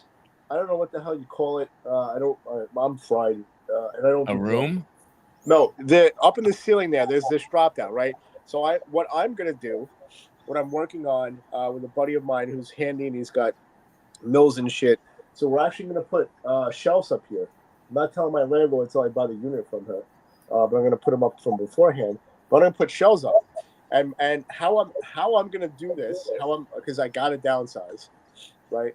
How I'm gonna do this is this. It's two-sided, and then the hole in the window, right, is my living room into my kitchen. I'm gonna put shelves up there, and all anything I'm gonna keep is gonna go up there, right? Whether it's slammed or whatever, right? So here's and then I have my desk that's got all my shit on it. It's got pictures of most of my nieces and nephews, and it's got my darlings and my Mookie Wilsons and my Rick DiPietros and my whatever, my Taylors. You know, tons of Rickies up here.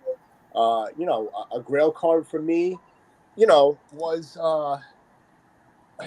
you know, I never got my hands on this as a kid, and I have it in a PSA 6, right? Nice. So, and then I'm good with that. I don't need a 10. I wasn't going to spend $2,000 on a 10 because what's it going to do? It's just going to sit in my collection. Grail card for me, Ricky Henderson PSA 10. I don't got $100,000, right? No. So what's going to happen is they're going to build a shelf. They're going to build, you know, a shelf just enough to hold on to the card, just enough of the cards so I can see them, right? We're going to measure it out and everything, pop it up. All the cards that I'm going to keep are going to go across there on both sides. And if Nice. it doesn't fit up there, it's got to go, right? Because I can put 200 cards up there. You know, I want some, you know, some base Mets cards and stuff like that, and some of the Ginter. And I got, so I know I have like a set or two of Gypsy Queen I bought from Beast and other people. I collect 5 Goes West cards. Nobody fucking else does. Because trust me, as soon as I start watching those packs in the hobby boxes, the sellers trip over themselves to give me an offer. So, you know, so it'll be a display like this rich ass dude Pittsburgh's got behind him, you know. So, just saying, right? And that you know, and nobody needs to see it. Nobody comes here. Nobody usually typically comes within 10 feet of me besides rugby and work, and I'm okay with that. Besides my family, they love me, right? You know, and I got friends. I have like real life friends that I hang out with. You know, I would the 4 of you guys that I hang out with, and you know, and again, happy birthday, Big John. And I gotta plug my nephew's channel, Jack L. Met. Mike, you'd actually Mike in Pittsburgh, you love this dude because he's all about sports in general. I just watch his Mets content because I don't know shit about football or college football, but so good dude. I've been best friends with his dad for a really long time. But I did shorts and stuff like that. But that's what I'm gonna do. I'm gonna display the cards because everything else is sitting in totes. What the hell am I doing with it? It's sitting in totes. And nobody's going to buy fucking Daz Cameron cards. So even if I wanted to sell them, nobody's going to buy them. Nobody's going to buy Anthony K cards. He's pitching over in Korea. Justin Dunn. I got tons of his cards. He's not even in baseball anymore. I think he's a car salesman right now. You know? But I still buy his cards. He's a Long Island kid. He was a Mets prospect. He got traded for... Dunn got traded for... Cano and Diaz. Yeah, that fucking bullshit trade. Right? Kalanick and fucking ripped off there. Fucking crook. And the problem you have though is it's like with certain the cards or everything. I mean, you know, you just get stuff, and you know, I mean, you really can't even give stuff away anymore. You can't. Yeah, you just put it in you build ridiculous mystery packs with urinals in them and rubber chickens, and people actually they go wild over this shit, right? Maybe that's the new way. Just ridiculous mystery packs. I do like I did. Make up, 35-pound boxes and ship them out to people. Yeah. I got like 2 or 3 of those at Beast. You know, Busty Dusty buys some of those. I gave him one of those just for the sake of it, for a Jordan Walker card and a big boy card. But, you know, a big boy card actually that CEO Mike graded. So, you know, you probably know what the card is. We'll keep it secret because I lost out on that trade big time. But it was worth it. I got a Jordan Walker auto. So. Yeah. You know, we're in it. You know, bottom line is we're realistically, whether it's Lorcana, whether it's I don't know shit about that stuff. I try to follow it with Anthony and the guests were talking about it. I don't know nothing about it. I look like the witch from Little Mermaids, and I know that or the Hunchback of Notre Dame. You know, so I'm good with that, right? I don't know if they got cards. Maybe we'll go look them up. But if it's Gypsy Queen, if it's Fred Lynn, if it's Tatis, if it's Pickett, that old Yaga guy, Anthony, I think that dude's gonna haunt you for the rest of your life at this point. You know, I'm glad you embrace it. You know, so be it. You know, I had fun. You know, I have over 50 unique PSA Jeff McNeil PSA 10 cards. How fucking crazy is that?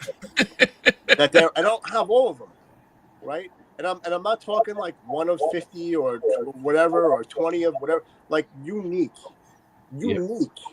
between Panini and all this other bullshit. You know, and they're all bullshit too. F Tops, F Panini, F them all. They're all crooked. Parkside, go back to Five goes west. You know, we collect who we want to collect. You know, sometimes you got to sell stuff to buy more stuff, right? I'm single, and I don't budget very well.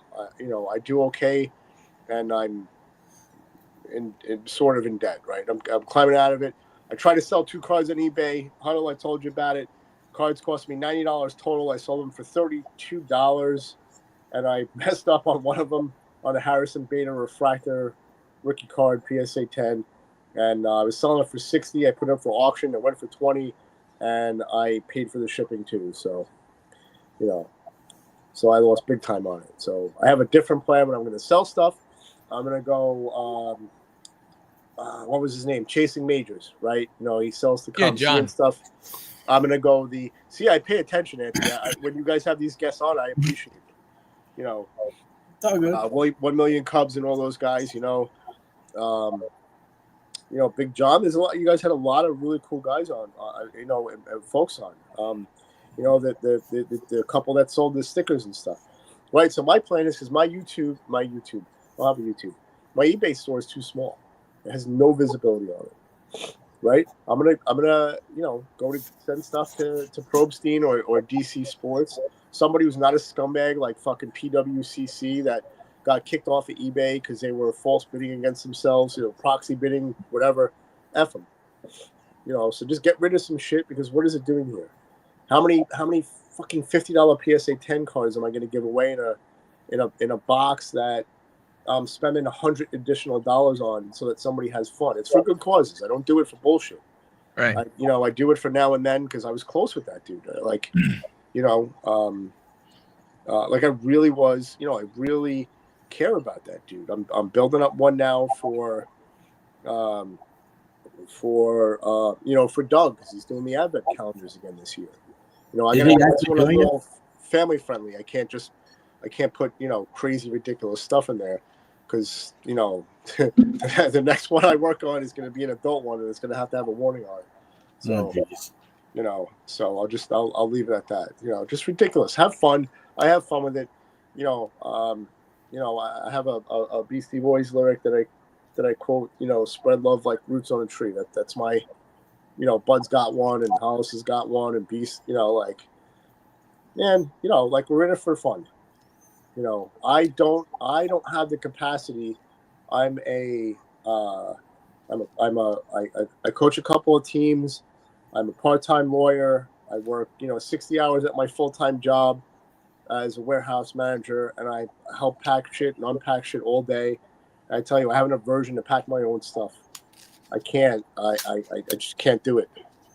You know, Mike, I've had stuff sitting around for you and the kid. I have stuff that I want to send in to get graded. Some stuff I just want to get slammed. I don't care what it gets. I don't care. I want to get it slammed. It's personal stuff. And then some stuff that I want to flip because realistically that could pay for the whole submission. Oh yeah. You know?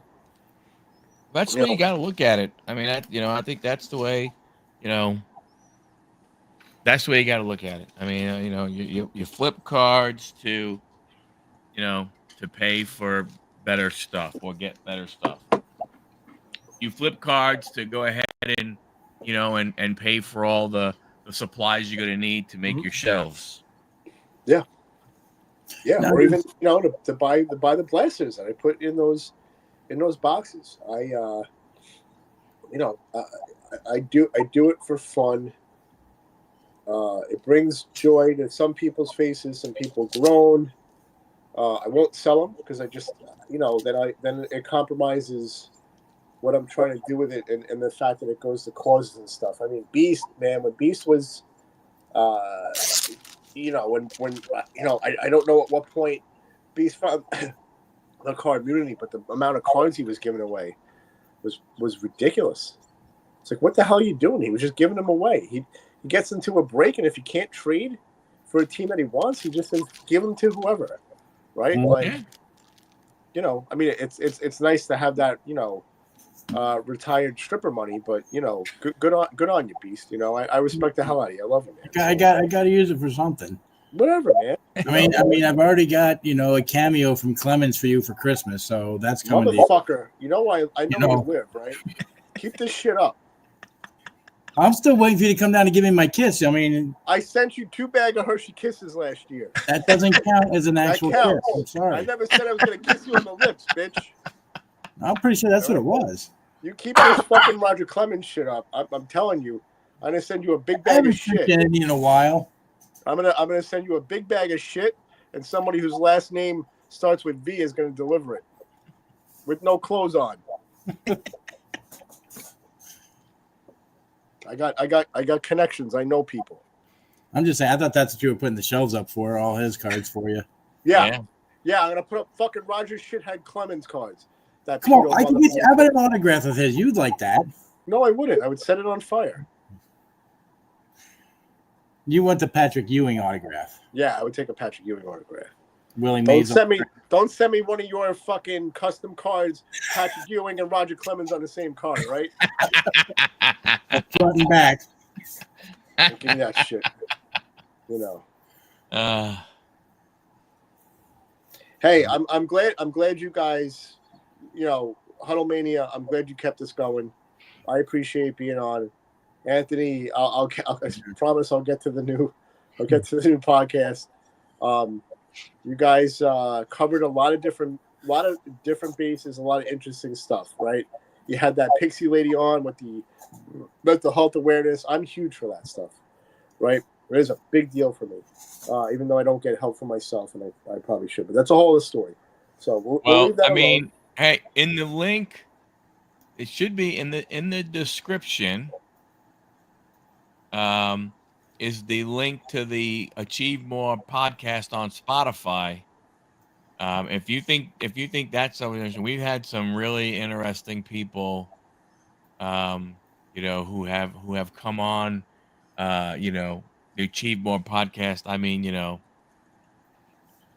people who were told they had, the one guy we had early on in the beginning who was told that he probably was not going to live more than, a few months, and is still, kicking ass many years later. And just, people who've had some great stories and accomplished some really great things and everything. You'd probably enjoy that.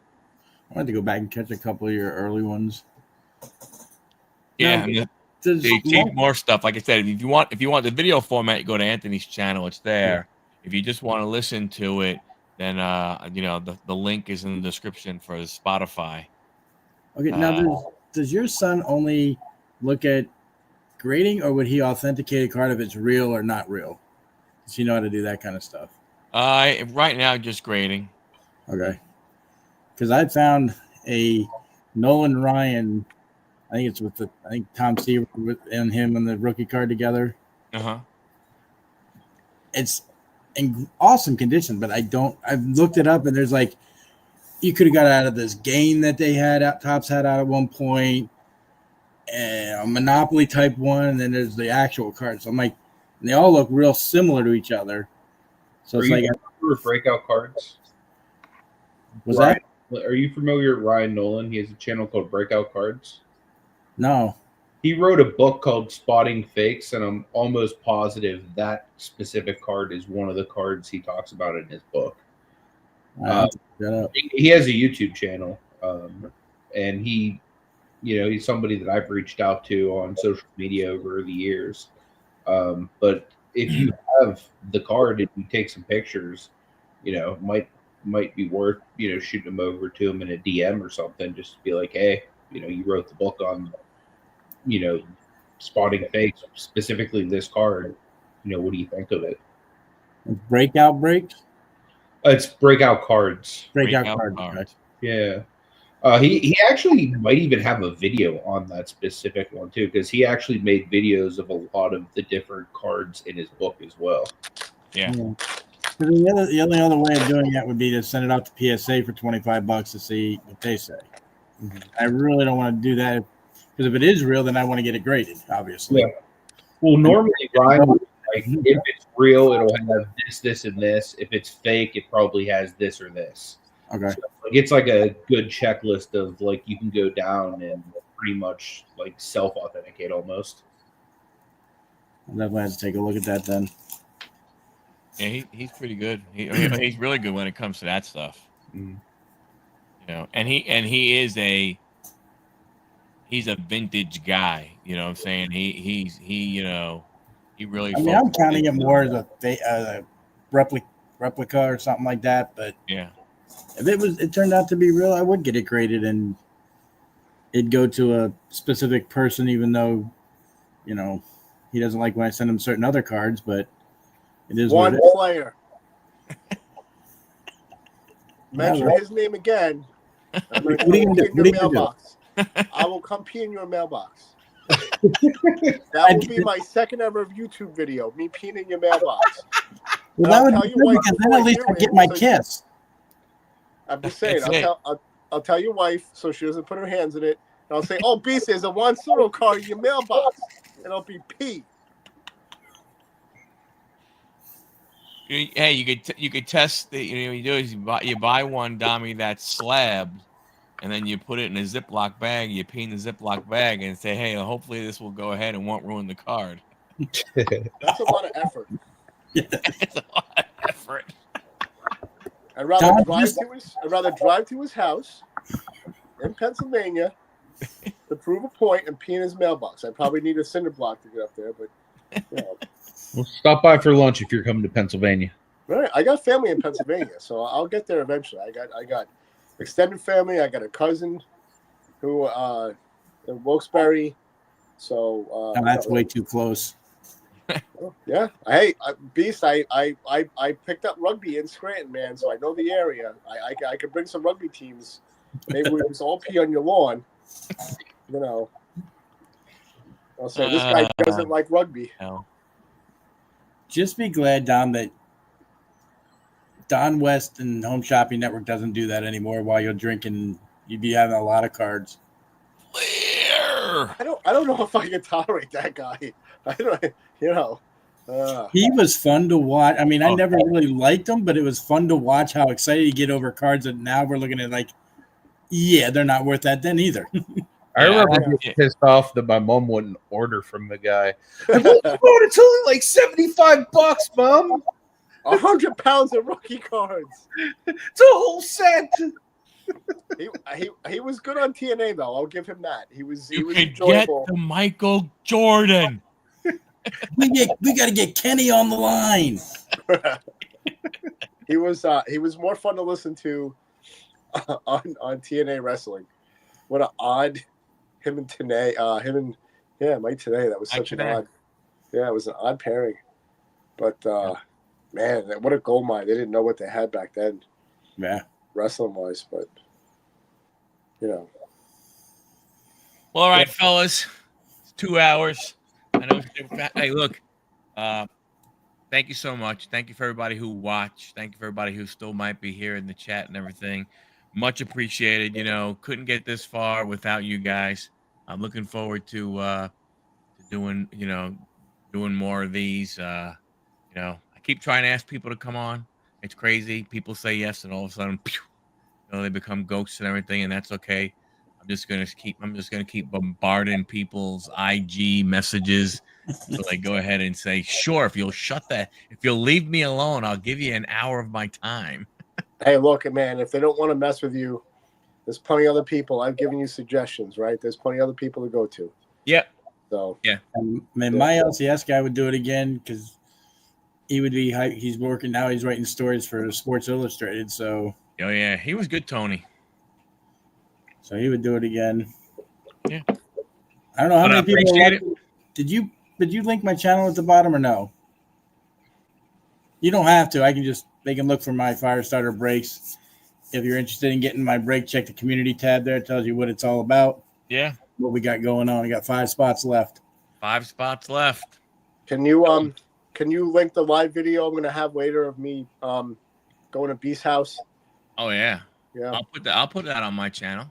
Just saying. Hell yeah. Waiting for you is what I'll do. Well, thanks, everybody. Appreciate it. Have you a great Thanksgiving. Happy Thanksgiving, everybody.